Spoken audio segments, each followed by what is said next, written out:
Hello, everyone out there in TikTok land and YouTube land. This is another edition of Corruption, Greensburg, Indiana. Um, this is the story of a deliberate injustice. Uh, Me and my wife used to live at this trailer over here. I don't know if you can 100% see it. Yeah. Oh, I'm sorry. Wrong one. Yeah. We used to live in this trailer right there in Vista Village. And we had a horrible injustice situation that happened where my civil rights were completely violated. Um, this was years ago. Uh, Basically, what happened is me and my wife got into a big argument. Um,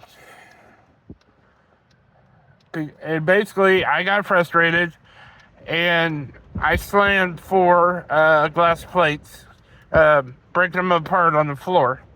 Um, what I didn't know was that her dad had done that when she was young, and I had accidentally triggered her. Well, in the process of this happening, I go to our bedroom just to lay down to get some distance.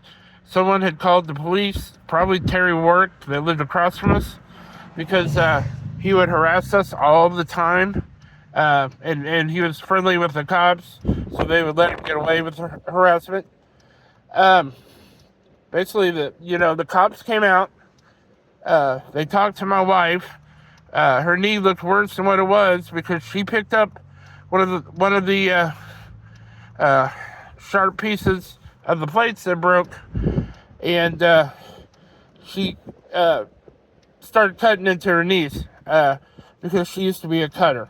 Um, what I didn't know is, like I said, I triggered her, and she was freaking out. Well, I didn't touch her any way at all. I didn't lay my hands on her. I didn't threaten her. I didn't do anything like that illegal. Well, police come out. They don't talk to me. They just talk to her. Well, she, in the middle of a mental health crisis, lied to the police. I've forgiven her for all this. But yeah, she told the police that I'd put my hands on her when I didn't do anything. So, police didn't talk to me. They basically came into my bedroom and said that I'm being arrested for battery, even though I did not do anything. Oh, I'm fine. Okay. And basically, they took me to jail. They charged me in felony battery. I didn't commit any crime at all. I had to do 11 days in jail. My wife kept talking to the prosecutor, assistant prosecutor, Doug Brown. After about the seventh day, they agreed to do a mental health evaluation from Columbus Regional for going to the bridge. No one told me about this at all. And I was in what they call a turtle suit when you're severely depressed or suicidal. And they do 24-hour monitoring and all that. Well, I told them that, mentally I was fine because I wanted to get out of that area, that room, and just be able to talk to other people, which they ended up pushing me to the medical cell area where there was a young guy that I was able to talk with and joke around a little bit and just, hear his story and he hear my story. Basically, I went to jail for 11 days for a crime I did not commit. My wife and Doug Brown finally agreed on the 11th day that I could get out under strict conditions. I agreed to it. I'm playing ball at this point. And even the questions Doug Brown asked when my wife got on the stand for them to do modification to be OR'd, the questions were horrible. If you get battered again, will you promise to call the police? Will you make sure that that he does all the stuff that we're ordering him to do going to Centerstone and do mental health stuff, blah, blah, blah, blah. Strict probation. I did all of it. Just not ripple the waters or whatever. Well, because I got convicted here in Greensburg for a crime I did not commit, they revoked my probation in Madison, Indiana, which is down on the river, and I had to go for a judge, and he gave me just 30 days, and I'd be done with it. So basically, I did 41 days in jail for a crime I did not commit. I have emailed and Twitter messaged the prosecutor and the judge, and I have got no traction. Neither one will talk back to me. I don't think they care. They convicted me. They got my money for fees and probation fees, and for public defender fees. And it's like, okay, we got his money, so let's just discard him. Well, they shouldn't have got none of that money. It was like $450, $500. All that money should be returned to me because I didn't do a crime. This thing it's a huge injustice, and it's very wrong. My public defender that they gave me, she sold me down the river, not giving me good representation. I was at my mom, like in December, before they did the plea agreement, which I just signed, so it would be done with, because Doug Brown was threatening my wife to go to jail.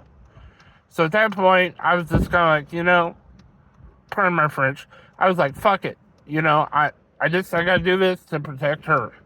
Even though I didn't do anything wrong. They put me in a catch-22 situation, and I really believe it was deliberate.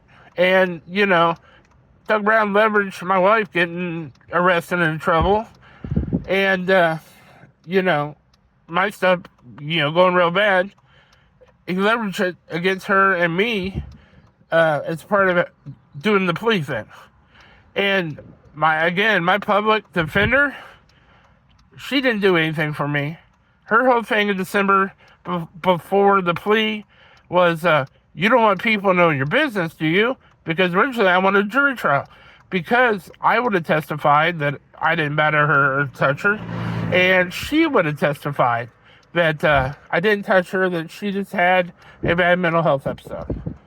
So, I'm just very frustrated. I can't wait to get out of this town and move to Muncie to support our daughter, because I didn't do anything wrong here with stuff with me and my wife. They told me that it was originally going to be charged as battery. Well, I looked on my case, which is our Indiana thing for, you can look at court records based on someone's name, and they charged me with